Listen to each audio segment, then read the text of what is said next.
அனைவருக்கும் வணக்கம். என்னுடைய அடுத்த படத்திற்கான படப்பிடிப்பு தூத்துக்குடியில் நடக்க இருக்கிறது. அதில் கலந்து கொள்வதற்காக நாங்களும் எங்கள் படக்குழுவும் அங்கு சென்று கொண்டிருக்கிறோம். இதை டைரக்டர் துரை செந்தில்குமார் இயக்க ஜிப்ரான் மியூசிக் அமைக்கிறார். மற்றும் ஆண்ட்ரியா ஷாம் முக்கிய கதாபாத்திரங்களில் நடிக்கின்றனர். பாயல் ராஜ்புத் பேரா இதில் பண்ணுறாங்க. தூத்துக்குடியை தொடர்ந்து வட மாநிலங்கள் மற்றும் வெளிநாடுகளிலும் படப்பிடிப்பு தொடர்ந்து நடக்க இருக்கிறது. இந்த திரைப்படத்தை விரைவில் முடித்து ஏப்ரல் மாதத்தில் திரைக்கு கொண்டு வர எங்கள் படக்குழு முழு முயற்சியோடு செயல்பட்டு கொண்டிருக்கிறது. இது வந்து ஒரு லெஜண்ட் படத்துலேருந்து இது டோட்டல் கான்ட்ராஸ்டாக இருக்கும். ஒரு ஆக்ஷன் த்ரில்லர் ஓரியன்ட் ஃபிலிம்.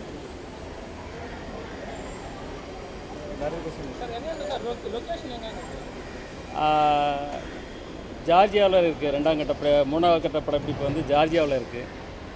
அது போக ஜெய்ப்பூர்லேயும் சில விஷயங்கள் இருக்குது. அதுபோல் தொடர்ந்து படப்பிடிப்பு பிளான் பண்ணிட்டு.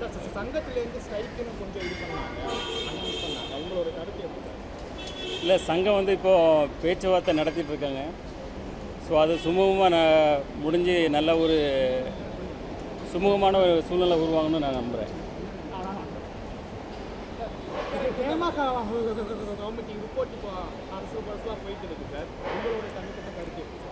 இப்போ அது வந்து கேரளா உயர்நீதிமன்றத்தில் அது வந்து தாக்கல் செய்யப்பட்டிருக்கு. உயர்நீதிமன்றம் வந்து இதற்கு தக்க உத்தரவு பிறப்பிக்கும் என்று நம்புகிறேன். விஜய் சாரோட மாநாடுக்கு உங்களுக்கு அப்ரல் வந்தால் போகக்கூடிய வாய்ப்புகள் இருக்கா? இல்லை, அதை பற்றி இப்போ சிந்திக்கலை.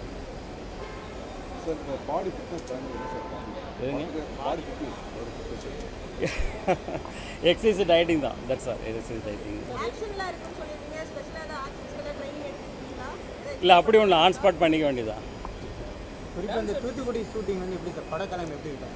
இது வந்து ஹார்பரை சுற்றி உள்ள விஷயங்கள், ஹார்பரை சுற்றி உள்ள விஷயங்கள் நடக்குது. அது போக அந்த கிராமங்களில் நடக்கிற சில விஷயங்களும் அதில் செயல்பட்டு. இதில் அரசியல் இருக்குமா?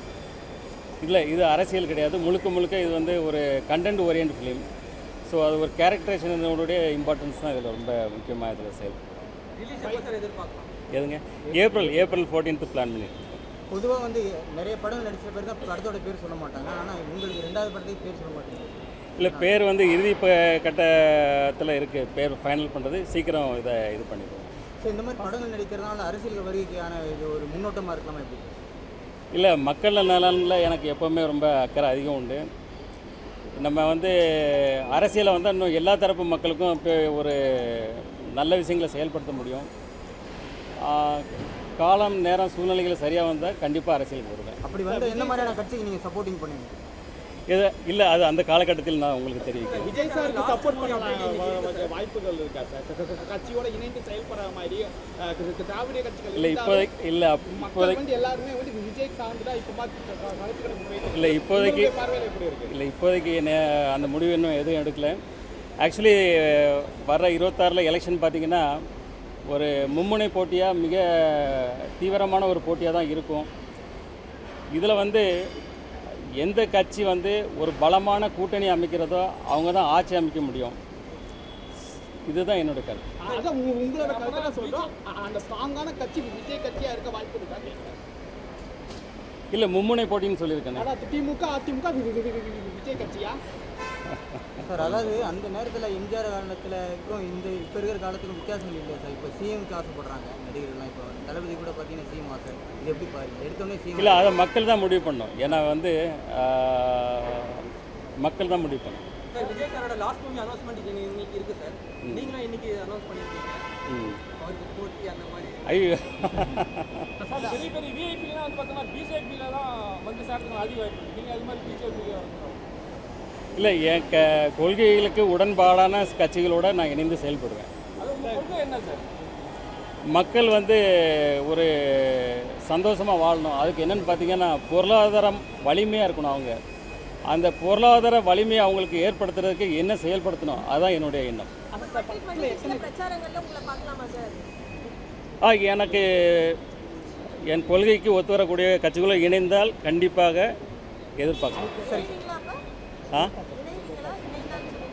இணைந்தால் கண்டிப்பாக செயல்படுவேன். முதலீடு முஸ்லீம் முதல்வர் ஸ்டாலின் வந்திருக்காரு, எப்படி சார் பார்க்குறீங்க? ரொம்ப சந்தோஷம். ஏன்னா ஒரு வெற்றிகரமான பயணத்தை முடிச்சுட்டு முதல்வர் இன்னைக்கு வந்திருக்கிறாரு. அவருக்கு என்னுடைய வாழ்த்துக்கள்.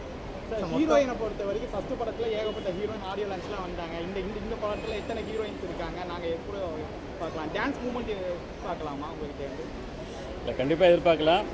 ஆனால் நீங்கள் எதிர்பார்த்த மாதிரி 10 ஹீரோயின்லாம் கிடையாது, ஒரே ஒரு ஹீரோயின் தான். சார், நீங்கள் உள்ளூரில் வந்து நிறைய வியாபாரம்லாம் பண்ணி ஒரு தொழிலதிபராக மாறினீங்க.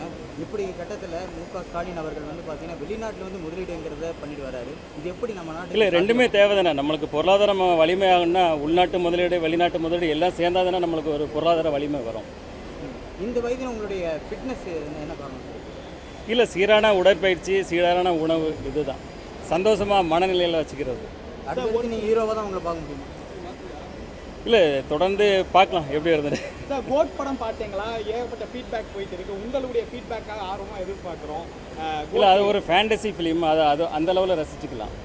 அடுத்த தளபதிங்கிற இடத்த யார் பிடிப்பான்னு நினைக்கிறீங்க? எஸ்கேட்ட இப்போ கோட் படத்தில் வந்து விஜய் அவர்கள் சொல்லியிருந்தாரு. நீங்கள் தான் சொல்லணும். இப்போ உங்களோட பார்வையில் யார் சார்? இல்லை, என்னுடைய பார்வை உங்களோட பார்வை ஒன்று தான்.